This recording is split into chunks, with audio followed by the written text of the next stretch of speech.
يقول الرسول صلى الله عليه وسلم: الدعاء هو العبادة. فلنبدأ بأجمل الدعاء. أصبحنا وأصبح الملك لله، والحمد لله، لا إله إلا الله وحده لا شريك له.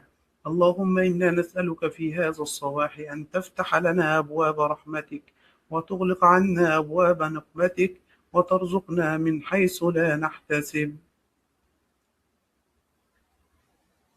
اللهم أنت ربي، لا إله إلا أنت، خلقتني وأنا عبدك، وأنا على عهدك ووعدك ما استطعت. أعوذ بك من شر ما صنعت. أبوء لك بنعمتك علي وأبوء بذنبي، فاغفر لي فإنه لا يغفر الذنوب إلا أنت. اللهم إني أسألك خيرا في هذا اليوم، فتحه ونصره ونوره وبركته وهداه. اللهم ارزقنا رزقا حلالا طيبا مباركا فيه. صب علينا الخير صبا، ولا تجعل عيشنا كدا. اللهم بارك لنا في أوقاتنا، وفي أرزاقنا، وفي أهلنا، وفي كل ما خولتنا.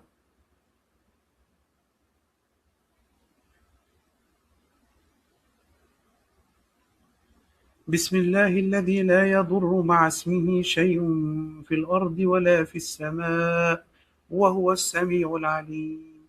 بسم الله الذي لا يضر مع اسمه شيء في الأرض ولا في السماء، وهو السميع العليم. بسم الله الذي لا يضر مع اسمه شيء في الأرض ولا في السماء، وهو السميع العليم. اللهم إني أعوذ بك من الهم والحزن، وأعوذ بك من العجز والكسل، وأعوذ بك من الجبن والبخل، وأعوذ بك من غلبة الدين وقهر الرجال. اللهم احفظني من بين يدي ومن خلفي، وعن يميني وعن شمالي، ومن فوقي، وأعوذ بعظمتك أن أغتال من تحتي.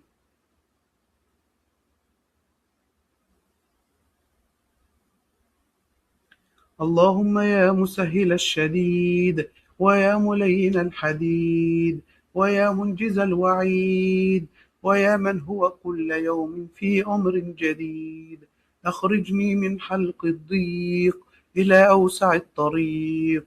بك أدفع ما لا أطيق، ولا حول ولا قوة إلا بالله العلي العظيم. اللهم اجعل أول يومنا هذا صلاحا، وأوسطه فلاحا، وآخره نجاحا.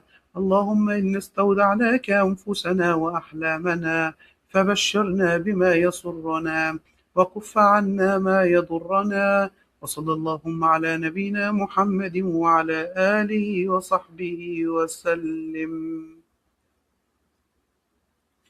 لا تنسوا الاشتراك في القناة، والمشاركة، وتفعيل زر الجرس حتى يصلكم كل جديد. ولا تنسونا إخواني الأفاضل من صالح أعمالكم.